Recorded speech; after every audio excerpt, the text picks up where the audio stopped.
What does that even mean, Bowers Game Corner? Ahoy there, YouTube! I'm back again today for another game review, and today I'm very excited to check out Thieves Market from Tasty Minstrel Games. This is for 3 to 5 players, ages 14 plus. It'll take about 30 to 50 minutes to play. And in Thieves Market, you're going to be playing as thieves, splitting up a big old pile of dice in the hopes of getting exactly what you want and purchasing the cards that you desire. But it's not that easy, because other people will be able to steal your loot, even though they're going to have to put some of that loot back in the center. It's got a really delicate balancing act. It's got lots of special ability cards, a bunch of variability, but is it good? Let's open it up, and I'll tell you what I think. Alright then, we're going to take a look at what you're going to get inside of Thieves Markets. First and foremost, we're going to have a handy dandy rule sheet. This is the main page you're going to be using, and it does a pretty good job of explaining how to play the game. There's lots of pictures, examples, all that sort of good stuff. Now, on the back is a whole bunch of symbology and what all that symbology is. This literally tells you what every single card in the game does, and it's pretty helpful at doing that. Now, luckily though, each player aid card is also on the back going to have this little map that will help you figure out what each and every card does. So for instance, let's take a look at this card. The Bondsman is going to cost you 2 red gems, and it will allow you to flip one of your dice of this type to a gold bag on your turn. So that will allow you to flip reds over 2 golds, and with this helpful little symbology sheet, it should help you figure out how to play the game. Now on the front side, it's going to have your typical round sequence, end of the game scoring, and all that good stuff too, so this is very helpful. So in the Thieves Market, what you're going to be doing is you are going to be acquiring dice, and then you're going to be using these dice to purchase cards that will be out. Now, the cards that are out are either going to give you victory points towards the end of the game, winning the end of the game, or they're going to give you a special ability that you'll be able to utilize throughout the game, which will hopefully help you win the game. We have 2 things over here. We got victory points, which are the purple and black ones, and these are just victory points. They're also hidden, so they'll go under your little mat right there. And then you have coins, which if you have the most at the end of the game, is going to give you victory points. And also, they can be used as wild gems throughout the game, which brings us to our 6-sided dice that you're going to be rolling. On the dice, you're going to have red gems, green gems, blue gems, and white gems. And these are all pretty much the same. You're going to use these to purchase various different cards. And you can see the cost right over here. Now, the 2 different ones are going to be the purple face, which you guessed it, means you're going to get a victory point token, or the gold bag, which you guessed it, means you're going to get one of these gold bags at the end of the round. So how does it work? Let's go over the first phase, splitting the loot. The first player is going to roll all the dice, and you will use different dice depending on how many players there are in the game. And they're also going to put their starting player token back in the center because that's something you can take. Now what's going to happen is, starting with the player that was starting player, you are going to take as much as you want from the center that you need or that you want. So how this works is, if you take a lot, chances are people are going to steal from you, and you might be in a worse position. So you want to try and take just enough that you'll be able to do what you want to do, maybe a little bit more, but that someone else is not going to be, it's not going to be worth it to steal from you later on. So I'll give you a perfect example. Let's just say you took 1 red. Chances are no one's going to steal from you, but also chances are you're not really going to be satisfied with what you have. However, you might say, you know what, I'm also going to take 1 red, and I'm going to take the starting player token. Now, this is a much better thing to do because it guarantees you that you'll go first, and then you'll be able to purchase this card or that card. But at the same time, it's still very unlikely that anyone's going to steal from you, because if they steal from you, they take both of them, and then they have to put 1 back in the center, which means that they're stuck in the exact same position that you would have been in, because most likely they give up the starting player token, and you're actually in a better spot. So what you're trying to do here is take just enough so that no one is going to steal from you. So I'll just give you a good example. I might take this right here. This might not look like much, but especially in a 5-player game, this is going to allow me to go first. It's going to guarantee me that I'm going to get a card, and I'm going to get a coin, which will be valuable later on in the game. Now, let's just split it up and see what happens. So this guy might just go straight victory points, and he might be like, yeah, I'm going to take this one. I'm going to take this. I'm going to take this combination right here. I'm pretty happy. 1 victory point, 1 red, and one of these guys. And this next person might be like, you know what? I'm just going to go for those 2 victory points. I'm going to go this 2 right here. And then this person might get greedy and take all 5 of these, which means that the 5th player is going to be left having to steal, most likely. So then it becomes, who do I want to steal from?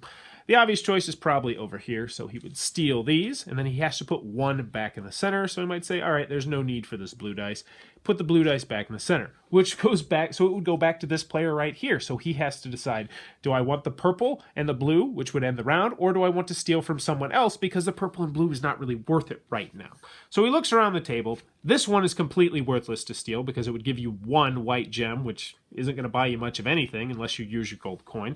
This one over here is a pretty tempting offer because it'd give you, a coin and a red and a victory point. This one, though, you know what? He might steal this one. So he might steal this one right here, which means he's going to go first. He's going to take a card. Then this person's looking in the center, and he's like, you know what? It's not so bad. I might take this.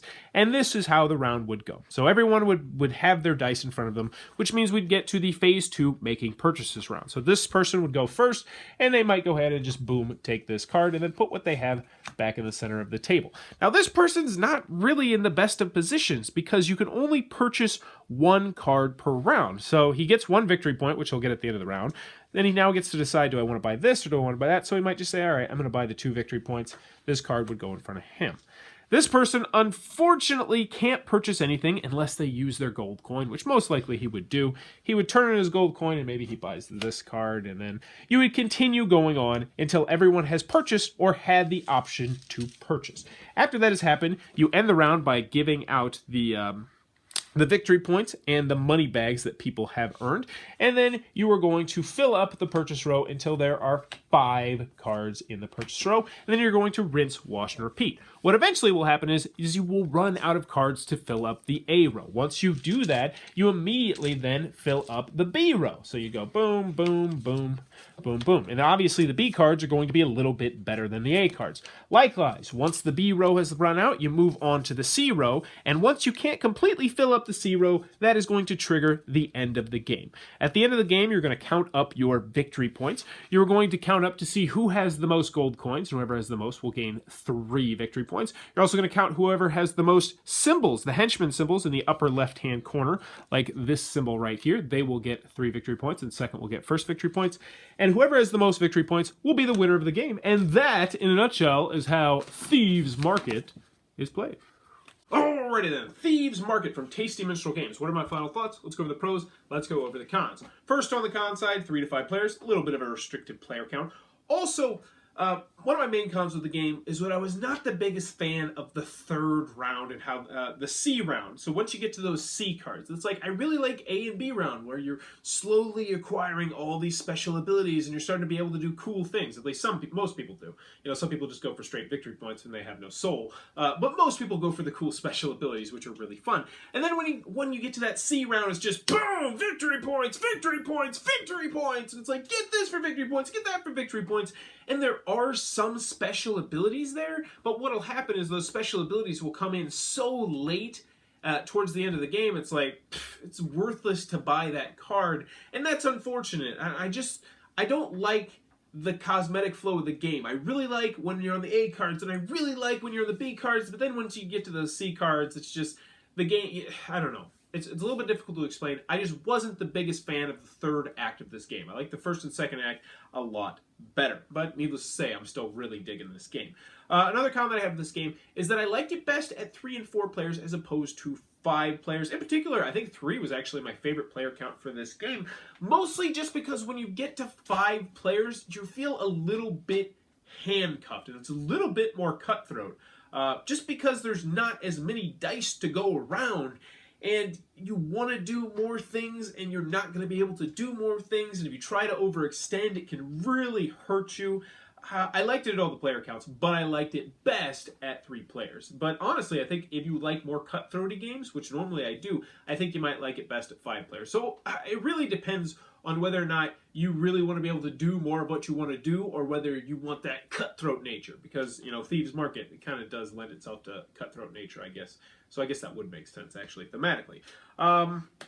Another con that I have with the game, there's a lot of symbology, which is going to turn off some people. Like, some people's eyes are just going to roll in the back of their head when they see that rule sheet, and they're just like, what is all of this? But luckily, the back of this card really does help. I wish there was like a star or something on it to symbolize that you could only do something once per turn. Because actually the first time we played this, we had that issue where someone was like, I'm going to do this and do this and do this and do this. And then towards the end of the game, we're like, wait, can you do things more than once per turn? And we're like, oh. And I really wish there was a better way to denote that. It's not a big deal, but it is something that I did want to mention. Some of the cards just seem noticeably better than other cards, especially, the victory point cards at the beginning of the game. But I guess if you acquired those, they can be the difference between winning and losing. So that's not a big con. Any other cons I have with the game? Not really. I really enjoyed Thieves Market. And, for such a small box, I think the game really packs a punch. There's a couple of big reasons why I like it. First and foremost, it plays up to 5 players, and it plays up to 5 players well. I really did like it at all the different player counts. I mentioned that I like it best at 3, but I had fun with it at 4 and 5 as well. I like the variability in the game. The fact that you're not going to use all the cards. If there's a whole bunch of cards you're not going to be using from game to game to game. So yes, there may be potential strategies that are game breaking, but you never know if you can fully commit to that strategy because you don't know if those cards are going to be able to come into the game, which I like. Because I remember Harbor, it having an issue where there was like some strategy that almost completely broke the game. Like there was a combo that if you got it, it was just breaks the game. I feel like this game somewhat mitigates that because, it's so variable in that aspect. I really liked the first round where you were trying to figure out exactly how much you should take because you're trying to make it just unappealing enough so that no one wants to steal from you. Like, you can't make it too good or else obviously you're going to get stolen from. But then I also like the fact that some cards they make it so you want to get stolen from. And that completely flips the game on its head. One of the funnest games I've had of this was where I had like 2 or 3 cards where it was a good thing if I got stolen from. So I would take just a little bit more than I knew I should have. So I knew I was going to get stolen from. And I liked that aspect a good deal. I just like how the game works. It's easy to learn. It's easy to teach. The rule booklet's pretty well done. I'm really happy that they included this on the back because, yes, they do have the cheat sheet, which is great, but it's always nice to just look it up, alphabetical order, and find out what it does. I'm excited for this game. I feel like it's right for the picking for expansions or promo packs or more cards like that you could just throw into the game. And overall, Thieves Market, it's a small box, but I definitely think the game packs a good punch. It's a little bit longer than you might want for your typical filler game, but still a very rock-solid game. That is Thieves Market from Tasty Minstrel Games, one you definitely might want to check out. If you enjoyed this review, please be sure to click on that subscribe button down below in the comments below. Let me know if you were at a Thieves Market, what would you do? I don't know, it's kind of a weird question. What would I do at a Thieves Market?